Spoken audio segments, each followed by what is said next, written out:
Midnight Patriots Nation. Welcome to another episode of Midnight Bites. Tonight's episode. Hypocrite much? From the Daily Wire. July 15, 2021. The headline. The filibuster is evil, according to Democrats, except when they use it. There's nothing like a blatant example of hypocrisy to really soothe the soul. The Democratic Party recently served up just such an example when Democrats in the Texas legislature literally fled the state to avoid voting on a bill they didn't like. A bill they and their media cheerleaders have wildly distorted in order to attack Republicans. On Monday, Texas Democrat lawmakers walked out of the State House and boarded chartered flights in order to post pictures of themselves claiming to be just like civil rights icons of the past.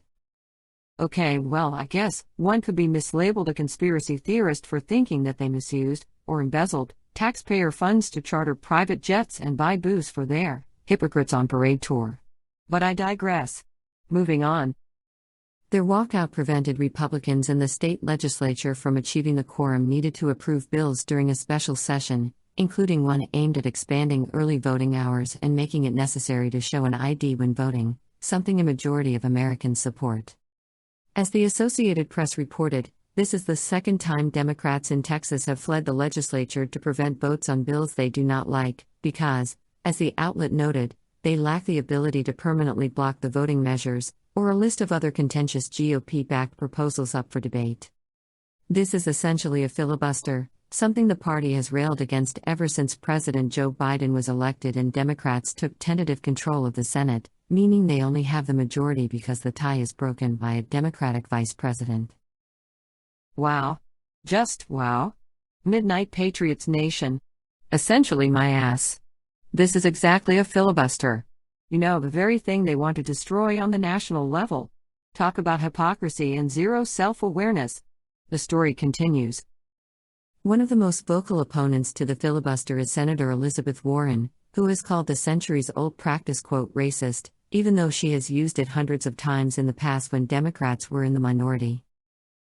Midnight Patriots Nation, you remember Elizabeth Warren, a libtard hypocrite that got paid a small fortune by lying on her employment application claiming to be a Native American at an Ivy League university, rallied against white privilege, then her DNA test revealed she was white and not Native American. Because, you know, officially, I'm a hoe is not a tribe. Moving on. Former President Barack Obama called the filibuster a Jim Crow relic during an address at probably the most inappropriate place to make such a political statement, a funeral. Even so, Obama himself used the filibuster to his advantage during the brief time he was a senator. The same goes for Biden, who earlier this year said he was open to ending the filibuster since it would now suit his agenda.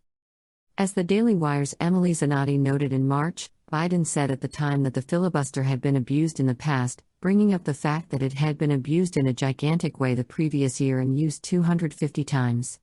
Of course, that meant it was Democrats who were abusing the very racist thing they now want abolished, as they were in the minority and Donald Trump was president. Politico also reported at that time if the filibuster was abused, it was abused by Democrats, who used it 314 times to block Trump's policies and nominees. Remember, Trump was only president for 4 years. During Obama's 8-year tenure, when Republicans were in the minority in the Senate, until 2014, that is, they only used the filibuster 175 times. We all know this whole thing is about ensuring Democrats are in control whether they are in the majority or the minority. If they were still in the minority, they would be using the filibuster, and if they end up losing the Senate, they'll cry about not having the filibuster. And we see the hypocrisy in full view, with no one in the party calling out the Texas Democrats for their publicity stunt and filibustering a vote. And Democrat media supporters have shown their hand as well. In the distant past of 2020, Republicans in Oregon made a move similar to what Texas Democrats just did, without the gratuitous selfies, beer, and flagrant dismissal of mask mandates, and the liberal media went crazy. Vox ran the headline, "Oregon Republicans are subverting democracy by running away." Again. Compare that to an article from Vox about the Texas Democrats from Tuesday, titled, "The GOP Voting Bill That Literally Caused Texas Democrats to Flee the State, Explained." Notice how the focus is still on those dastardly Republicans. It's the same tactic as framing stories from the Republicans' /C's angle instead of acknowledging that Democrats did something wrong. Even Texas' most liberal news outlet called what Democrats did a publicity stunt in an editorial. And what did these Democrats flee in order to fly comfortably to Washington, D.C.? A bill that bans biological men from competing in sports against women, and a voting bill that expands voting hours and requires people to prove they are who they claim to be when they vote. These Democrats claim that voter ID laws are racist. In order to prove these laws are racist, Democrats employ racism, claiming black people can't get an ID, an absurd claim that shows how little the party knows about the people they claim to care about the most.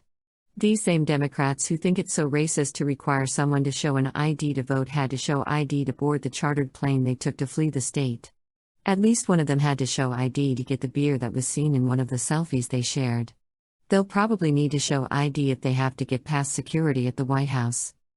Yet none of these things are racist, according to them. Don't expect any honesty from the party that continues to gaslight on voting rights. Midnight Patriots Nation. Time for final thoughts. It's hard to comprehend the level of outright hypocrisy on full display here. It's only racist and suppression when requiring an ID to vote.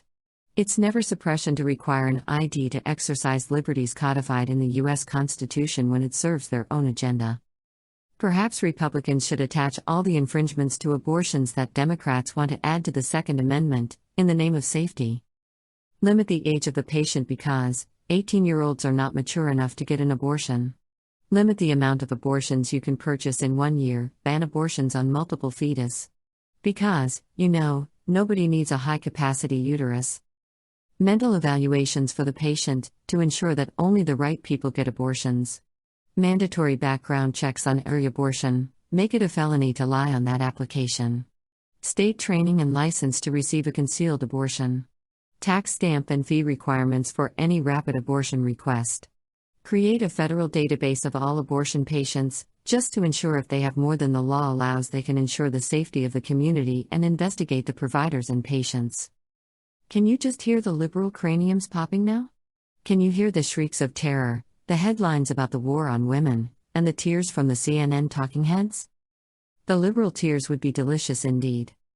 That'll do it for this episode of Midnight Bites. If you like what you heard, please click the like button and consider subscribing. If you would like to stand with us against big tech tyranny and censorship, consider supporting us on Patreon. That's patreon.com/midnightpatriots. Until next time, remember, the Constitution is not just a suggestion.